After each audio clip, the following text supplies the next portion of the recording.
Today, on Live from Ahch-To, a Star Wars podcast.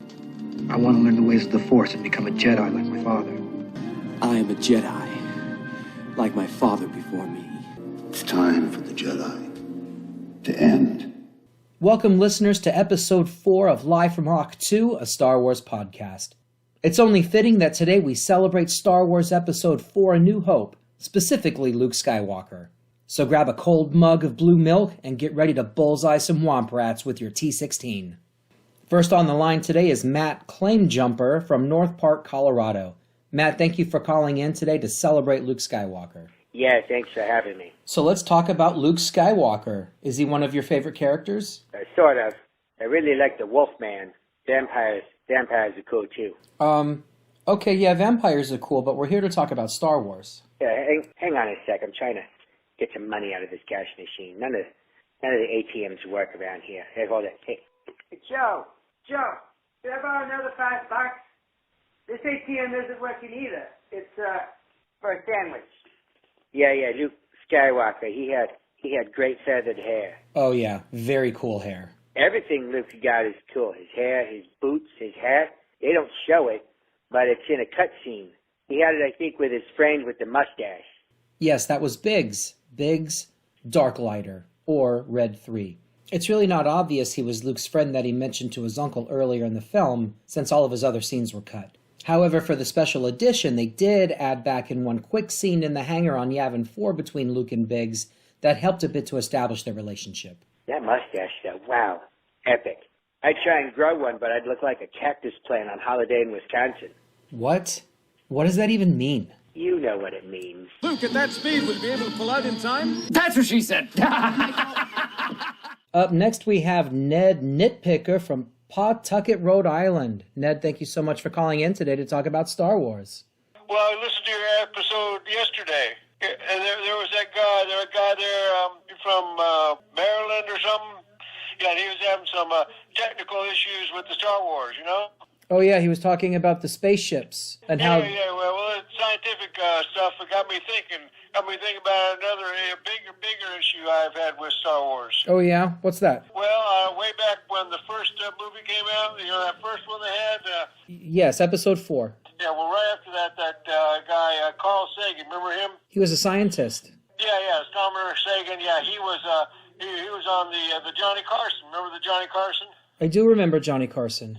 Yeah, he was on that show talking about the Star Wars, and he said... Star Wars starts out saying it's on some other galaxy. Right. And then you see there's people.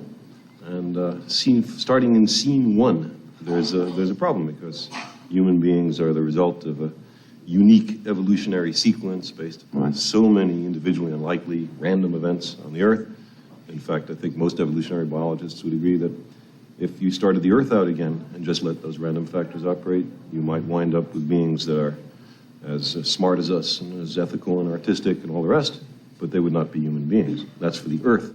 So in another planet, different environment, very unlikely to have human beings. Are you saying on another galaxy, it's not possible that there could be... It's extremely unlikely that there would be creatures as similar to us as the dominant ones in Star Wars, and there's a whole bunch of other things. They're all white. Everybody in charge of the galaxy seems to look like us. Yeah, so, but I come up on my own, I come up with a solution for that, about these humans evolving there. I thought about that. And here's what happened.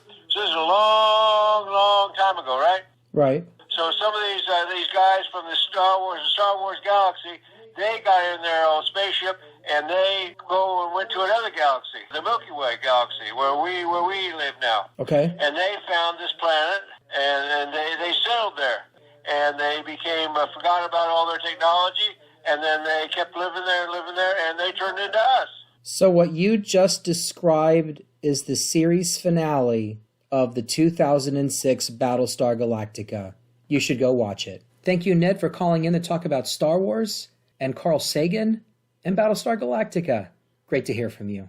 Up next is Kenner, and we're going to talk about Star Wars. Kenner, who is your all-time favorite Star Wars character? I love Luke Skywalker. Excellent choice, Kenner. Luke Skywalker is such an iconic character. So what do you like about Luke? He can fight the dark side with Yoda.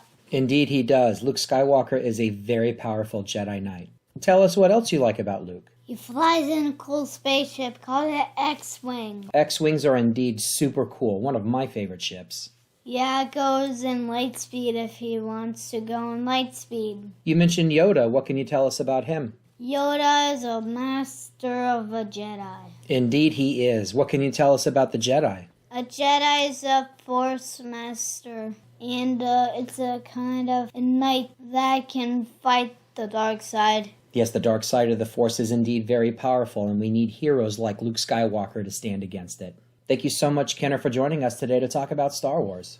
So our final guest today is Duke Dryhumper from Placentia, California. Placentia, California. Placenta is something else. Try looking in a Sarlacc pit. Yes, sorry, Placentia. Duke, thank you so much for calling in today to talk about Star Wars and Luke Skywalker. Sure. Luke Skywalker is cool as shit. I cosplay as his lost half-brother, Lark Lick Looker. I've been role-playing this character for over 30 years. He's just like Luke in every way, except he runs a karaoke bar on Dantooine, which is also a distribution point for Kessel Spice. Wow, that's interesting. Yeah, if you need spice, come to Lark Luke Looker's Spice Joint. I have spice in the name because the Imperials think no one would be that stupid, so they never come here. Okay. So what do you like the most about Luke? I'm jealous about his apparent general lack of body hair, because I look like a damn Sasquatch. What? And I can't cosplay as a Wookiee because I'm only 5'7". Not nearly tall enough to be a Wookiee. I'm not even tall enough to be Luke, so I'm Lark. Lark Lick Looker. Okay, so, I even have a catchphrase.